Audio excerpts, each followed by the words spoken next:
we're going to be going for an interview with Stevens, who was one of the acts. Obviously, there's Cerebral Scars from Newcastle, and Cat Max all the way up in Aberdeen, I believe Aberdeen.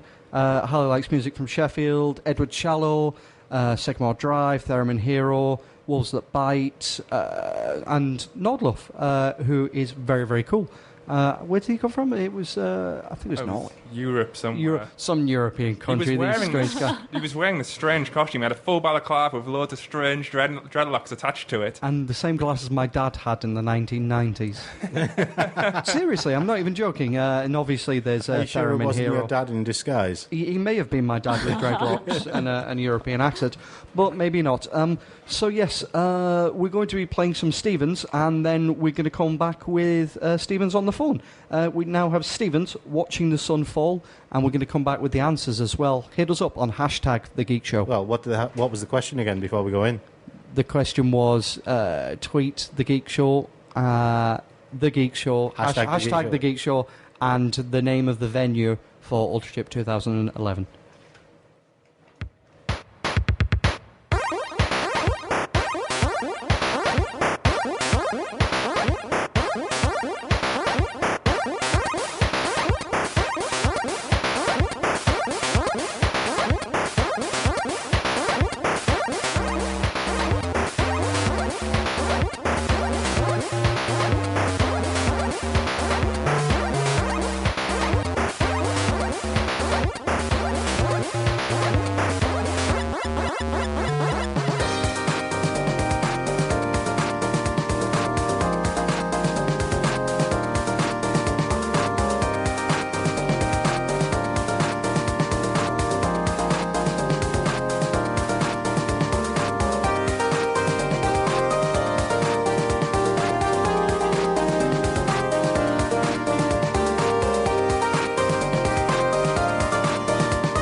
Hi guys, welcome back to the Geek Show on 104.5 CVFM, and we have Stevens on the line, I believe. Are you there, Stevens?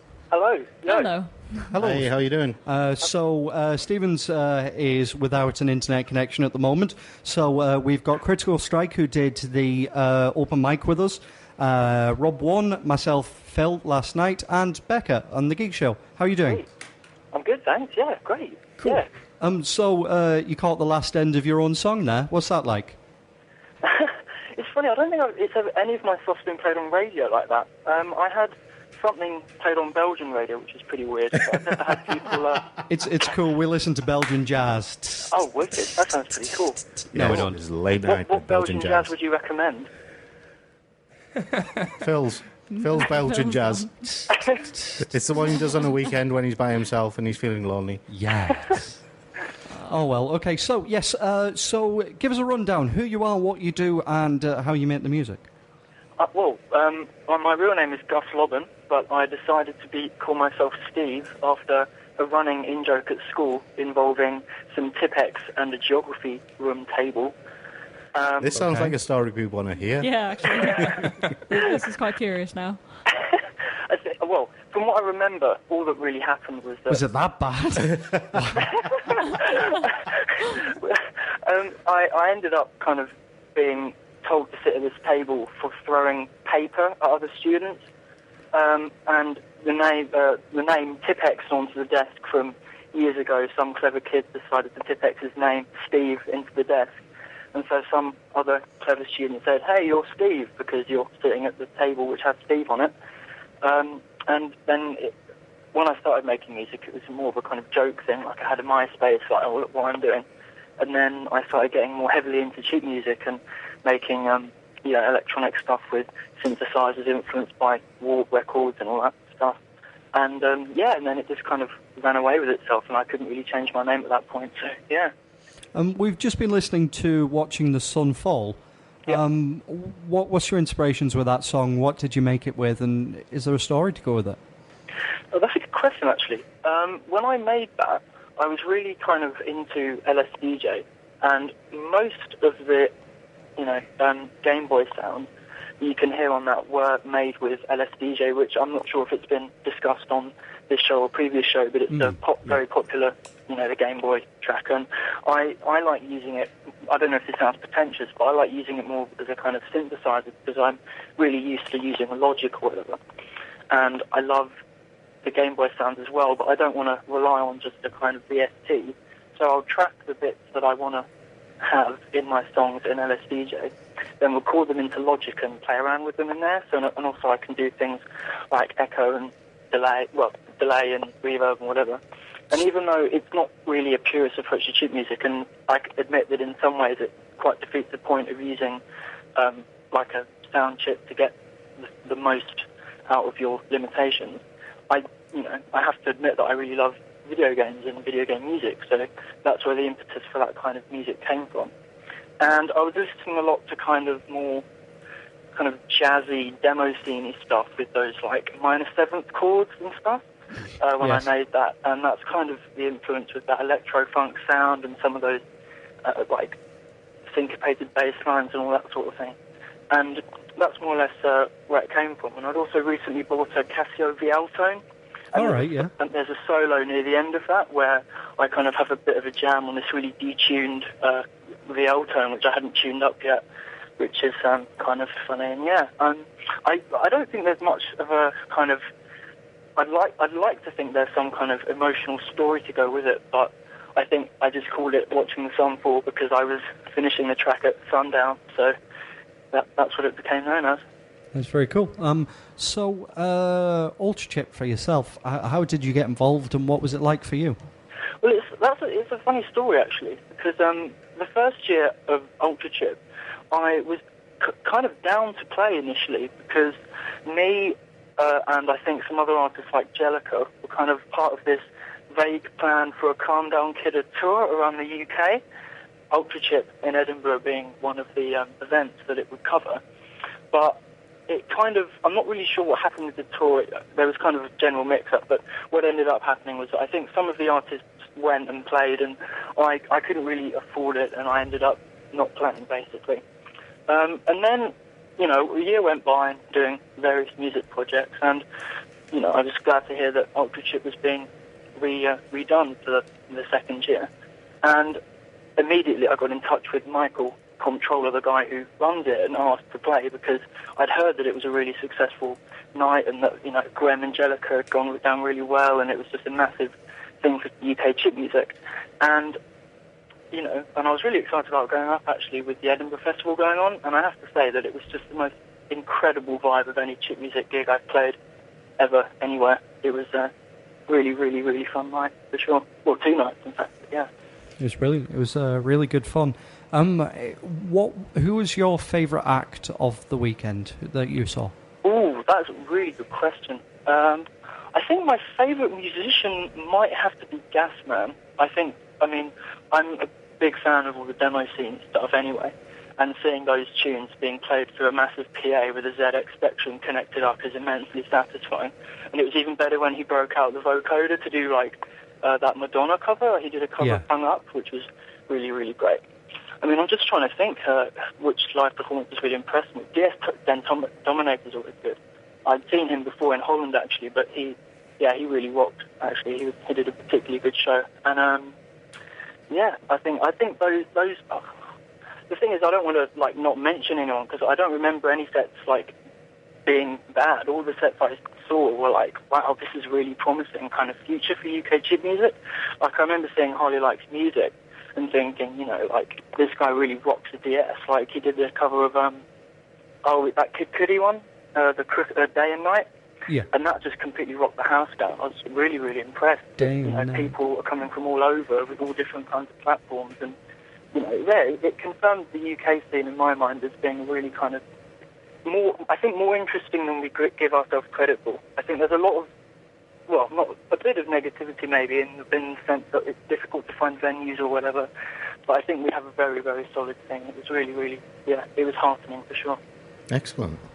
You mentioned you've been to other chiptunes festivals. What ones have you been to? Well, actually, the first gig I ever did was a festival in Norway, and it wasn't a chiptune festival, it was just a general electronic festival. It was the New Music Festival in Stavanger. All right. And they had a sort of special chiptune bit, which had 4 chiptune artists. I believe it was Sidibitball, Stu, Binaire Pilot, and myself. And we all played on the same night. And Sidibitball did his chiptune workshop where he went through how you make chiptune, all that stuff. And it was a really, really great experience actually, because I'd never met chiptune musicians or even played a gig, let alone seen a kind of wider festival audience get into it.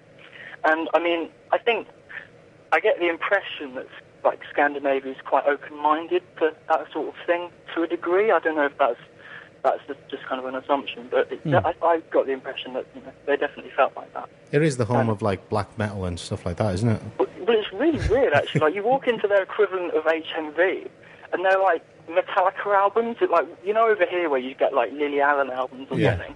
They're just stacks and stacks of Metallica albums. It's pretty wow, they really, really do love this stuff. But and even though I think death metal was quite different to chiptune, they were pretty into it. And I remember playing some quite bleepy, standard Game Boy style songs, and they had a good dance around. And it was very cool. And then I haven't done many that are purely chiptune festivals, mainly I suppose because there aren't that many pure chiptune festivals. But I've done a few gigs around Europe where the bills were totally chip, and it's funny. It is funny to see how different places will have a different reception to the music. And indeed, actually, when I played a festival in Brussels that wasn't chiptune, I was the only thing that could kind of be classic. I was playing sort of chiptune stuff, and then there was CFAX, who has chiptune elements, but is certainly not a chip music artist. But maybe it was because of that kind of connection. A lot of people were listening to stuff like CFAX and the Reflexy stuff, which does sometimes have inclinations towards a more melodic kind of cheapo sound.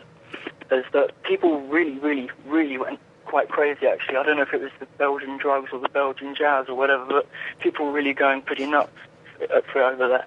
And it's funny, in London, maybe people can feel a bit like, oh, it's a bit too hip for us here, but in the continent, they go pretty wild for it. It's very, very cool. Just one final question then. What sort of advice would you give to, say, somebody who wants to get into the chiptune scene, wants to learn more about it, or actually wants to perform? You know, do you think they should be afraid of going out and performing, or? I think there are two things I would say. Regarding performing, I would say that people shouldn't be worried to kind of let themselves go completely, and I think maybe that's more of a general point regarding performing. Says you, half naked, dancing on the desk, as you did at Ultrachip this year. It was great fun. It was very good fun. And I think that's what it's all about. Well, you know, that sounds really obvious, and I can see, you know, that there's a certain, you know, there are musicians who will want to be doing their virtuoso guitar thing or whatever, and that's very, very impressive. But I think when you're doing something like electronic music, where often you're trying to get quite a physical reaction, well, you know, it depends on the kind of music you're doing, but whatever kind of music you are ultimately performing, I think you should, you know, try and let yourself go. I don't know if some people would, like, you know, need a bit of alcohol or something in their system to go a bit nuts, but whatever it is, I think if people get really into it, then everyone ends up having an amazing time. And, you know, sometimes you kind of wonder if, you know, the music doesn't even, like, matter so much as the charisma that the performer puts into it, and maybe that's not so great. But at the same time, I think when the atmosphere is really kicking, you can't beat a good chiptune night where people are just going nuts. And as for people getting into making chip music, I think the best chip music artists use methods that aren't particularly accessible to first-time chip tuners. But, like, the chip music artists that I really, really love, people like Halley and a lot of the demo scene guys, they tend not to use Fruity Loops with a VST plugged in. And that said, there are lots of artists who use the kind of VST route and get some really, really nice tunes. But what I would say is that if you're trying to get into chiptune and want to make some good music, don't be overwhelmed by the massive kind of wall of trackers, and if you're particularly kind of daring, MML, MCK, all that stuff. Because although it's daunting at first, it's like any musical platform. If you practice and have a love for it and keep on making tunes and download other people's tunes, in fact, that's one of the joys of tune music, is that you can download other people's modules or NFFs or whatever, and you can actually see how they make the music they make. Yeah. So I would say, you know, don't get bogged down, but yeah, keep on going at it. And, you know, I think anyone can, like, hammer out some cool chiptune or cool music in general if they just, you know, keep on keeping on. I think that's how you've got to do it. Okay, now, where would we get hold of you? Where can we get hold of your music, and where can we find out about yourself? Well, I think the chip music release to date that I'm most proud of, and in fact another earlier chiptune release of mine, is available on kittenrock.co.uk. We will be getting an interview with Jake, who's Jellica from Kitten Rock, in about 10 minutes. We're going to be coming back with Harley Likes Music, interview from him, and we've got the live set for him at the end of the show. It's been a pleasure speaking to you, Gus. Yes. Everyone check out Stevens. It's a pleasure speaking to you. I'd love to have you up for 8-bit ice cream, but first we've got Zamus with some Dendrite. Check us out on #thegeekshow.com. Great. Well, thank you very much for having me. Thank you so much. Cheers.